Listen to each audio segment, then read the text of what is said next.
This episode of the Golf Unfiltered podcast is brought to you by WorldwideGolfShops.com. Be sure to visit WorldwideGolfShops.com today to get some of the best deals on all the major brands in golf equipment and apparel.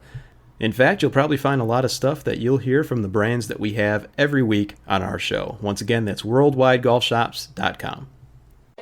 You're listening to the Golf Unfiltered podcast, your source for in-depth interviews with the biggest names, brands, and personalities in golf. Our mission? To keep you informed and help you enjoy the game even more. And now, the owner and host of the Golf Unfiltered podcast, Adam Fonseca.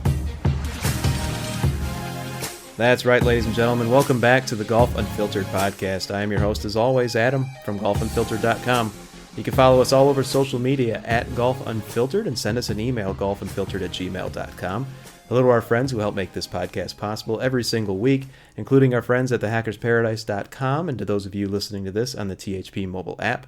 Hello to our friends over at Cleveland and Srixon Golf, still loving their equipment, still playing their equipment. You guys know the story there. Be sure to check out all the great stuff they've got going on at Cleveland and Srixon. Folks, today is a first for us, over 200 and some odd episodes. This is the first guest that we've had from Titleist Golf, and his name is Mr. Michael Mahoney. He is the Vice President of Golf Ball Product and Marketing over at Titleist. And he and I go into a lot of discussion. We were originally going to talk a lot about the Pro V1, and we do. We do touch on the Pro V1 here quite a bit. But we actually go a lot deeper into the whole marketing side of the product and product development. And as you know how this podcast has evolved over the years, we really do talk a lot more about the business side of things. Certainly there are a lot of great products that come out every single year, sometimes multiple times a year, and we want to know all the ins and outs of those products. But it's also important to understand how those products are developed and how they are sold and marketed to you and me, the consumer. We are the most important people in this whole equation because without us, none of these companies would be possible. And so Michael does a great job of going into some of the thought process at Titleist regarding many different topics, and we don't hold anything back in this conversation. We touch on the hot topics that everyone's been talking about, and yes, we even do touch on the ball distance debate a little bit. But before we get into the conversation, if you like what we do here, I remind you every week, or at least I try to, go out and do me a favor. I could really use your help with something, folks. If you like this show, if you like all the stuff that we do here at Golf Unfiltered, please go out and rate the podcast. Go out there, leave us a 5-star rating, leave us a review. We take that very seriously, and it would really help out not only the podcast itself, but also allow other listeners who haven't heard the podcast before, because what that rating does, is it actually helps push our podcast up the ratings a little bit and the rankings to let other people hear what we've got going on. So if you could do us that favor, that'd be fantastic. In the meantime, sit back and relax and listen to this conversation that we had with Mr. Michael Mahoney of Titleist Golf. Hi, this is Bill Hobson from the For Golfers Network podcast. And as you and I enjoy this episode of Golf Unfiltered with my friend Adam, I'm reminded of an indisputable reality.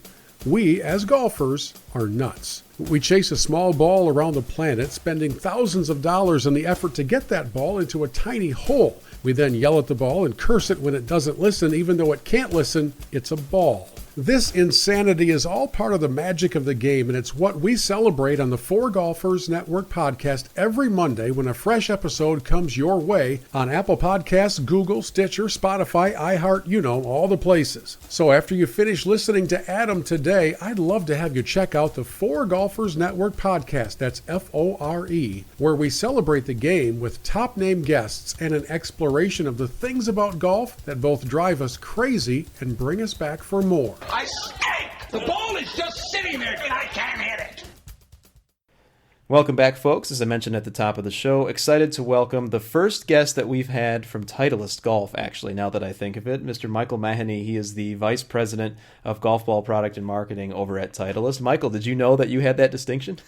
I didn't, although I'm a little more nervous now, Adam, that you're giving me that news. So you kind of hit me out of with the surprise honor of being the first Titleist guest on. I'll see if I can hold it up for the brand here tonight. I'm sure you'll do quite fine. And I actually didn't even realize it until just a second before I said it. I was like, hey, I don't think we've ever had anyone from Titleist on, but I'm glad that we've had the chance to do so now, and we are here today to talk a little bit about the Pro V1. But Michael, before we get into that conversation, why don't you let us know how long you've been at Titleist and in the golf industry? Sure. Wow. So it's an easy answer because it's the same for both. I've been at Titleist actually just it was 9 years this month. I came to Titleist. I'd been in the footwear industry. I'd worked at a couple of different jobs within the Adidas group, primarily at Reebok and Rockport prior to that, but was a lifelong golfer. And so when the opportunity to come work at Titleist sort of found me, I was really, really excited. And it's been a blast being here for 9 years. And so within your realm of responsibility over there as the VP of Golf Ball Products and Marketing, what are some of the other things that you are responsible for? Yeah, so I have responsibility for it's a fun job because it marries two things that I really enjoy in that on the product side, my team of product managers has responsibility for really taking products from the concept and sort of the lab phase down in R&D, working with all of our R&D team and bringing them from that phase all the way to when they end up in golf shops. And a big part of that process is being in close contact with golfers, from the best players in the world to a 25 handicap who plays on the weekends and is just trying to get better and maybe break 100 once in a while. So it's a really fun job on the product side. We get to do a lot of interesting work. And then from a marketing perspective, and I have responsibility for really how we bring everything to life for the Titleist golf ball brand, whether it's advertising or the displays people see in shop, our golf ball fitting and education program, are all the things you kind of would think about as the traditional marketing piece of the golf ball business. Now, it's interesting because as somebody who works closely with both the product and the marketing, I mean, that makes sense, obviously, from a business standpoint. I've always wondered, though, is it much different from other industries where one comes before the other? In other words, would you be thinking ahead of what the marketing plan might be while the product's in development, or how does that work? I think it's a really interesting question, Adam, because I think that's probably, you get a different answer. I think you probably get a different answer almost from every company. I would say probably most companies would want to, particularly in a podcast like yours, say, well, we're really a product-centric company first and foremost. Sure. I think, though, that's not always necessarily the truth, and that's not necessarily a golf statement. That's I think it's just a consumer product statement. I think the thing it's been interesting for me being at Titleist has been, I've really only worked, I've only really had 3 places that I've worked in my life. I worked very early in my career, almost 20 years ago, at EMC, big tech company, and then I went on and worked at the Adidas group, and I thought that Titleist would have a culture that was much more like Adidas than it would be like EMC, and it's actually been sort of the opposite, in that EMC was a very R&D product-driven company that focused on delivering, innovation that would serve the consumer, in that case, big businesses and financial institutions and that sort of thing. But I think Titleist, being a vertically integrated, meaning, we have a big R&D department that, 80 people always working on making new things in the golf ball space. We own all our own manufacturing. We spend a lot of time focused on, processes and how we're going to ultimately make the product better and to higher quality standards. That tends to lead the day. And when it comes to thinking about how we bring our brand to life for golfers, I think that is a lot of times reflected in our marketing, in that, sometimes we get criticized for maybe being, kind of too down in the, hey, let me tell you about, the new thinner cover on the Pro V1. And people go, hey, really? Can you just tell me why it's cool? Right. So I think we probably fault on the side of being too product centric at times, and in that we're definitely a product company. Yeah, well, and the two, like I said earlier, I mean, they fit hand in hand. And what's really interesting about a product like the Pro V1 and the Pro V1X, I mean, this is a golf ball that everybody knows around the world. I mean, when you think of Titleist, you probably, one of the first few things you think about afterwards is the golf ball. And when we talk about the new version or the updated version of something that everyone likes anyway, I'd imagine that's probably not a very easy thing to accomplish. No, and I think to that point, I think two things you said that are interesting. Again, from maybe a business case kind of nerdy standpoint, is right. That so much of what I mean, when you're right, when people think about Titleist, they think about the golf ball, and and we talk about this all the time between our different divisions, the club division, the ball division, our gear division. The thing that's interesting about the golf ball division is, while clubs has grown considerably over the last decade in particular, I mean, the club business has done really, really extraordinary things, I think, on the back of really good products. Mm-hmm. But still, if you think about how many golfers, if you just went up to a first tee on a Sunday morning and you stood there and you just asked every golfer who came through there if they'd ever played a Titleist golf ball, not whether they're playing it that day, but just if they'd ever played one, almost all of them would say yes. Sure. And so the experience of our brand and how people think about Titleist is very much driven through probably an interaction with one of our golf balls. And so, I think you're right. When we think about trying to tell the story of a Pro V1, which is a product that's been in the market for a long time, and how we're driving innovation, not only do we wear the kind of the burden of saying, well, we want to make sure we tell this story well and articulate what's new and cool about it, but also knowing that, this is a critical component of how people feel about the Titleist script and what the brand stands for. You mentioned the Pro V1 story, and on Titleist.com, the website, listeners, you know what the website is. There's this really good story about the Pro V1 that is posted up there, and it just talks a little bit more about what you were going into, Michael, regarding the depth that you go into with working with tour players, where what I found to be most interesting was just how much feedback you use from them via the prototype testing. Could you talk a little bit about how that process works a little bit? Definitely, yeah, and I'm glad you highlighted that story. One of our guys that who wrote that, Eric, internally, I sometimes think when I like something a lot that we do, I'm like, I hope golfers like this, because I sometimes feel like we're writing for ourselves. I think that's the stuff that we kind of geek out on. I know how that feels, believe me. I'm sure you do. Yeah, so for us, I think, like I said at the beginning, I think one of the things that we like the most about the product side of what we do is the golfer interaction. We're fond of saying that our process starts and ends with the golfer, in that, from as soon as we launch a product. So if you think about where we are now in the late summer, and we've had a new Pro V1 in the market for a little more than half a year. Mm-hmm. We've already started collecting tons and tons of feedback and data from golfers to try to guide the process for where we go with the next generation.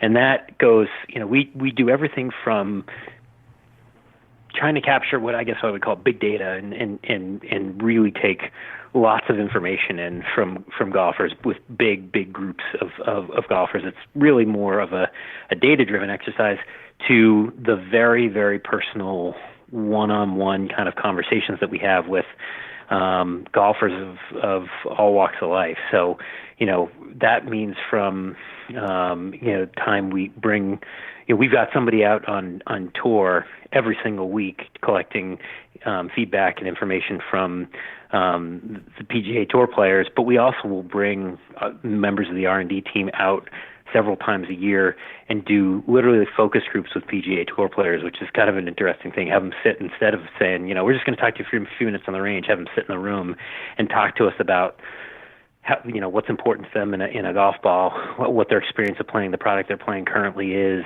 And usually we'll do it in groups of 2 or 3, mm-hmm. and they'll sit there for a couple hours, and it's really interesting. But we do that with then, members of Team Titleist. We'll do a lot of prototype testing. So the next phase, now that we've collected a bunch of data, is we'll start prototyping. And certainly many of your listeners, I'm sure, have been on a test panel before where they receive a white box sleeve, and some of those will be really close to market. Some of them will be literally just a prototype that is trying to test some technology, whether it's a new construction, a new material, in an effort to better understand what the true golfer experience of what we may have seen in the lab is. It's the comments that we hear or even see on social. Oh, look out for the triangle ball. Right, exactly, yeah. It's really interesting, too, because in reading this story, there's an anecdote in there from one of the players that talks a little bit about this dynamic between distance and feel, and where everyone likes a little bit more length. Maybe, on tour, I'm sure that's true as well, but certainly in the amateur circuit. But they also don't want to sacrifice the feel of a Pro V1. That's something that I feel is a little, is that unique to the Pro V1? I think what we tend to see with players from the Pro V1, Pro V1X, AVX category on down is that as you move down in price and you move into lower categories, you tend to see people who become more focused on single attributes, whereas at the top of the house, people are expecting all things. And I think Pro V1 in particular is interesting because what we did in 2017 was Pro V1, its identity has essentially been the ball that is, flies a little bit lower, feels softer, and delivers a little bit less short game spin. And in 2017,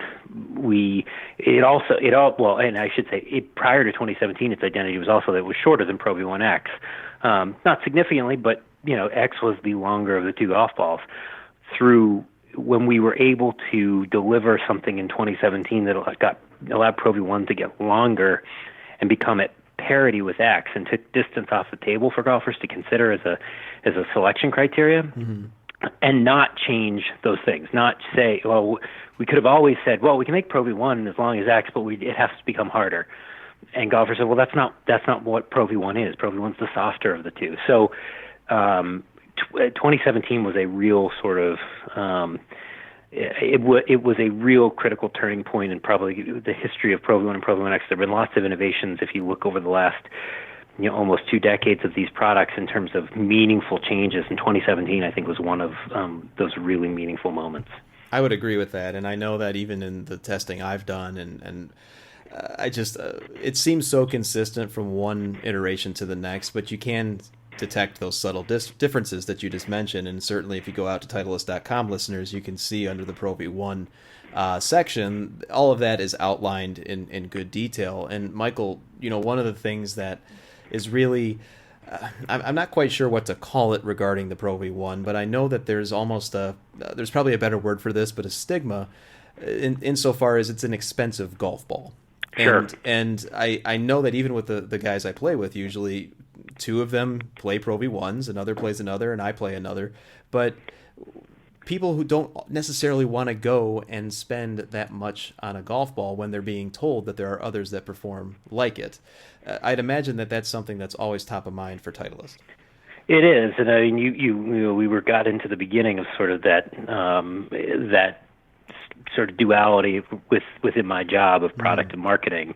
I think one of the things one of the reasons that my job is married together in the way it is that, the product in what we see, the thing about, one of the things at Titleist I really like about us is that we're very data driven, and we're very, if you go and meet a lot of the R&D engineers and technicians, they don't tend to be emotional about it. Like they don't get worked up if they see a competitive ad claiming something. Generally speaking, if they see a competitive ad that claims something, they'll say, I wonder if that's true. Let's go find out. They'll go, try to measure it.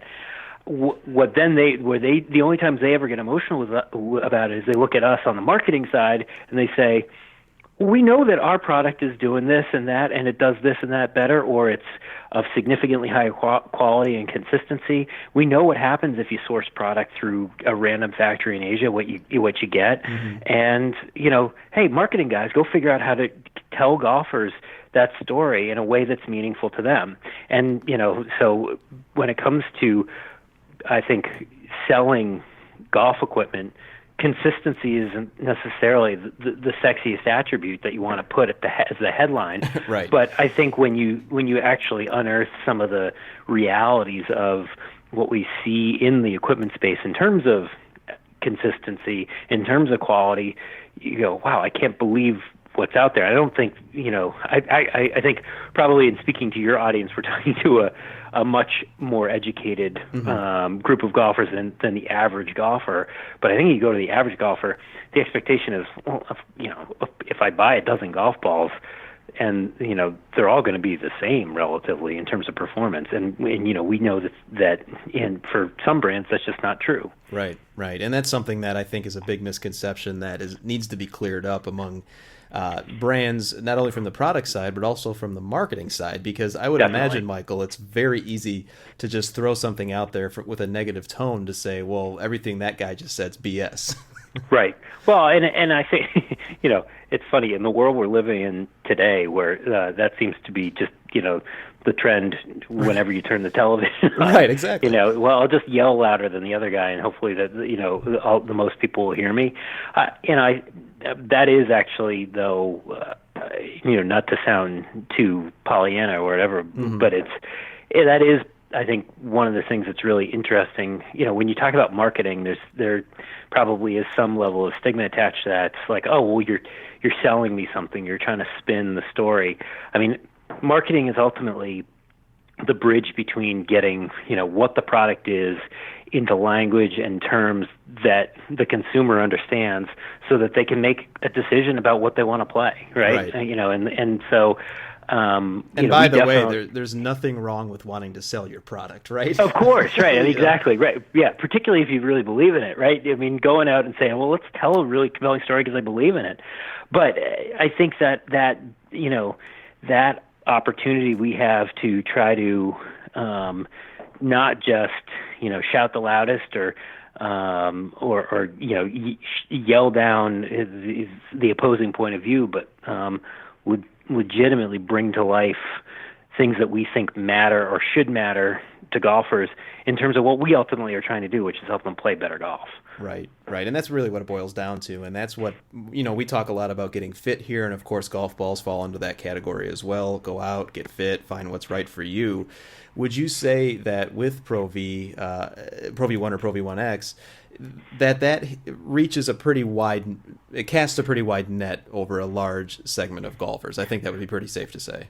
We certainly think so. I mean, we think between Pro V1, Pro V1X, and AVX that any golfer who wants to play their best should be playing one of those three golf balls if you're playing a Titleist golf ball. That they are, we certainly believe that they're the best performing in the world, but we definitely think that any golfer who's looking at trying to, score their best, ultimately what we're all chasing, that one of those options is the best. We've been doing, it's interesting, Adam, when you talk about fitting, we've been doing a little bit of a trial program. So, we have golf ball fitting teams around the world actually now, but, in the U.S., we have 3 teams that are running fitting events almost every day of the week, fitting golfers. We in a one-on-one fittings, and we fit just through those fitting teams. We fit over 50 or 60,000 golfers a year. When you add in all the other fitting things that we do through product specialists, interns, all these different things, we reach into the hundreds of thousands of golfers every year. We've been trialing a little bit of this interesting program where we go to a club or a location, ask a pro who really knows the players that play at that facility to pick 4, 5, 6 players, but to invite them into what we would say is a tour level fitting, where not only will we do the standard work with you on the range, but then we'll go out and we'll will walk the golf course with you just like we do with tour players, and fit them into a golf ball, and make sure that it's really dialed in. They have the data to support it. We've only done a handful of these, and it's obviously not something we would roll out at a large scale, but the reaction from an everyday golfer who goes through that experience is remarkable in terms of the impact I think that the fitting experience can have. So, I mean, that's at the very, very top of the pyramid in terms of experience. But any golf ball fitting that you go through, we really believe going through one of the events that we run will enlighten a lot of golfers. And if you haven't been through a fitting, I'd highly, highly encourage it. It is definitely one of the best things you can do for your game, in addition to getting your bag fit. I mean, everything throughout your bag. Totally, yeah. And another budding trend, we're talking a lot here, listeners, with Michael Mahoney. He's the VP of Golf Ball Product Marketing at Titleist.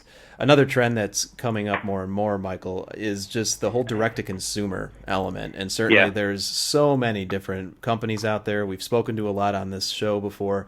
And everything that you just mentioned about the fitting, the attention to detail, that personal touch with the consumer, would you say that that's the main differentiator besides, or in addition to quality, that you would get from a company like Titleist versus direct-to-consumer?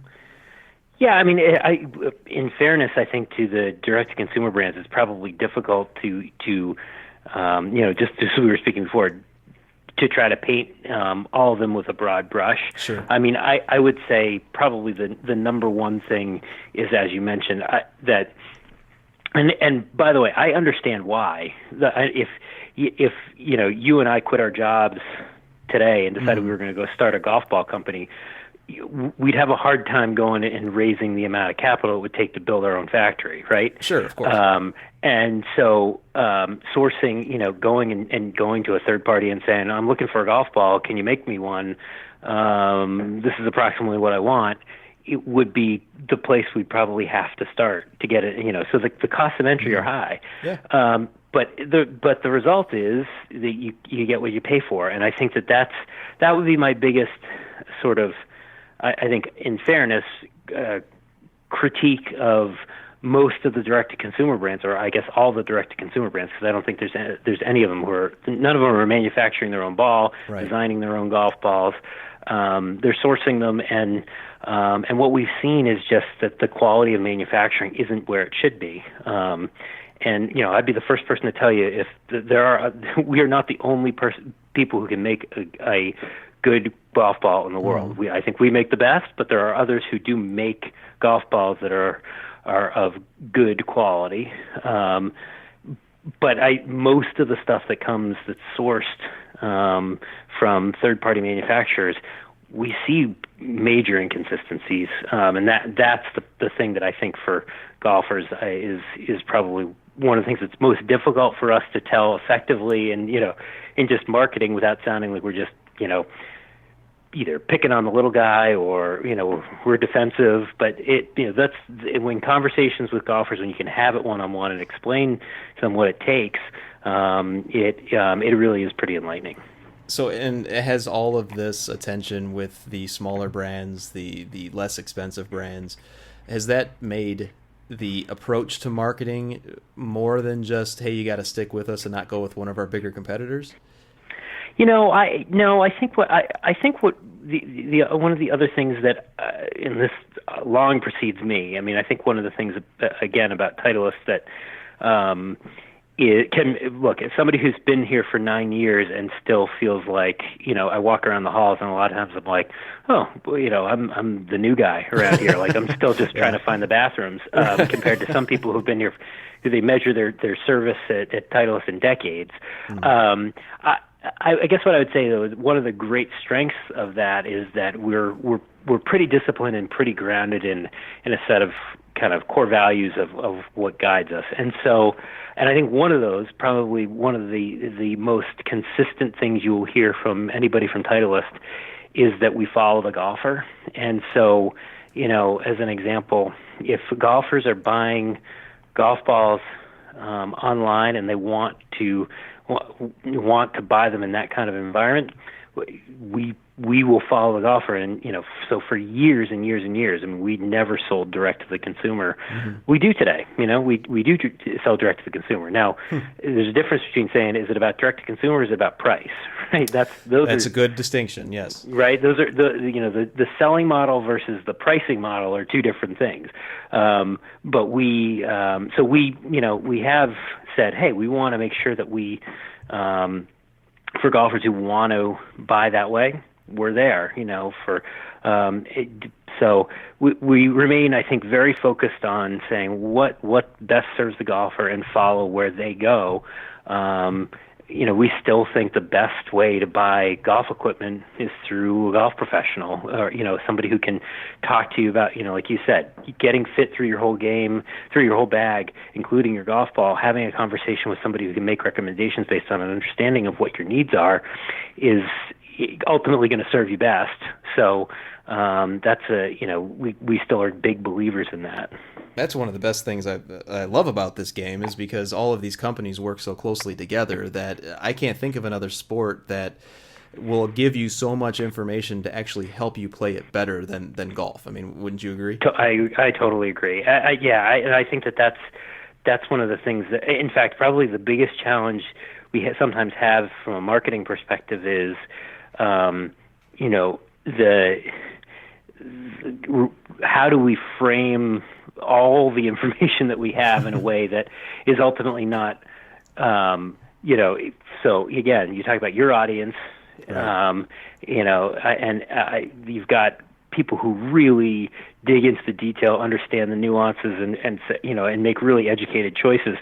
The problem is when you provide that group with all that information, person that's just one step removed might look at it and go, I have no idea how to make a decision. Yeah, it's paralysis by analysis to a degree. Totally. I mean, yeah, exactly. Yep. There is such a thing as information overload, folks. So choose wisely on the information that you get. So. Well, we see it every week in and out, even just on the PGA Tour, where it is amazing to see that even in that world, you have the same spectrum. You have players who are just nuts about the data and about the fine-tuning of the equipment and every last detail, and want to tell you how to design the golf ball, and you should actually do this and that to redesign it. And then there are players who just walk up and go, well, is it better? Great, let me go play it.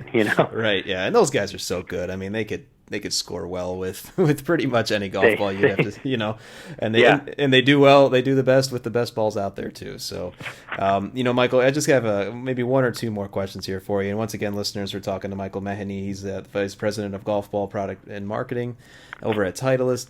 Obviously, Michael, one of the hot topics, of course, regarding equipment this time of year, it seems every time of year, is equipment going too far? And I know that Titleist has been very outspoken and has taken a stand and is not just remaining quiet on this issue.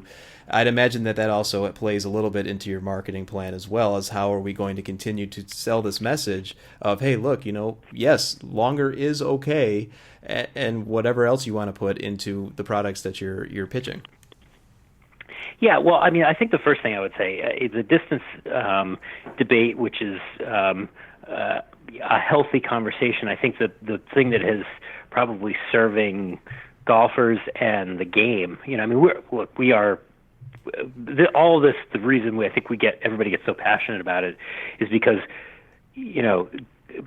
people who identify as golfers are kind of a different walk of life, right? We don't, somebody who plays basketball on the weekends doesn't constantly go around referring themselves as a basketball player, right? Mm-hmm. But you meet somebody on a Wednesday afternoon in the office who you haven't met before, and they identify themselves as a golfer. You go, oh, I've got something in common with this person. It's the connection to the game that I think we all love. So this, I think we're all coming at it for really with great intention and reason. And so I think the more though that we talk about this discussion of distance, I think the more it serves the game, in that it's a very complex issue. There's a lot of things that have contributed to distance growth over time, and we again, as I said earlier, I think our whole sort of way of thinking is to be really focused on data to best understand, what's contributing to distance growth. And we see that, it's complex. It has, from equipment changes to player changes to agronomy changes. Those are all contributing to it. We still are definitely a big believer that innovation serves the game and golfers, and helps, I think, continue to grow the game, helps continue to grow people's enjoyment of the game. And where we are right now is we continue to be in a really good, positive, healthy dialogue, as I think all are with the USGA and the RNA, and we remain very strong believers that innovation in equipment that helps people enjoy the game more serves the game really well, but also that the distance piece of this, which again we tend to take a much longer view and look at, this is sort of ramped up over the last several years, and I mean if you look at the data again this year, distance is down, right? And so taking sort of that moment in time that caused a lot of discussion, we think we're better served looking more broadly at the issue, and also more broadly at what solutions might be, as a lot of the solutions which sound good on paper can be very complicated to implement, and I'm not sure necessarily serve the game. Yeah, and I think that's the biggest point there too. Because I'll be honest with you, I mean, I've stated my case regarding distance in the game and all that, and I think it takes a moment to take a step back and really wonder, okay, well, what is it that we're actually asking for? If there was something like a rollback, to your point, we're hindering innovation to a degree, and that can't possibly be good for anybody. No, I don't think so. I mean, and like we said, I think first of all, I don't think it serves the vast majority of golfers in any way, shape, or form. But that wouldn't necessarily, I think then the immediate jump is to, well, then maybe we should bifurcate the rules. And not only do I not think that really is kind of lives within the integrity of the game, I think it also becomes very complex to implement. Yeah. I always, the thing I always say to people is one of my absolute favorite things about golf and about, some of I think everybody's favorite times of the year, whether it's the Masters or the U.S. Open, the PGA Championship, is the amateur participation, and so if all of a sudden you said, well, so where do we draw the line? If all of a sudden we have different sets of rules and different sets of equipment, does the mid-am champ who gets an invite to the Masters suddenly have to play with all new equipment because he's in the Masters? I don't think so, right? Yeah. There's so many other variables. It's so many different variables. Yeah. So, but all that said, I think that's why we're happy that the healthy discussion is happening, that people are presenting lots of different points of view, because I think the more, hopefully the golf industry can be a lesson, like we were talking about earlier, to maybe a little bit of the broader world, and instead of everybody just yelling at each other with different points of view, there's a lot more listening going on. And I know certainly from my perspective and what we're doing at Titleist and talking with the USGA, the RNA, and a lot of interested bodies, whether it's Augusta National or PGA Tour, there's a lot of listening going on, which is really great. Yeah, hey, listening's a good thing, folks, believe it or not, instead of just being shockingly, I know. Shockingly. Ladies and gentlemen, that is Mr. Michael Mahoney. He is the Vice President of Golf Ball Product and Marketing over at Titleist. Michael, I really appreciated this conversation and hope we can do it again in the future. I'd love to, Adam. Thanks for having me on. I'm happy to be the first, hopefully, of many Titleist participants in your podcast. You did well. Well, good job. Thanks.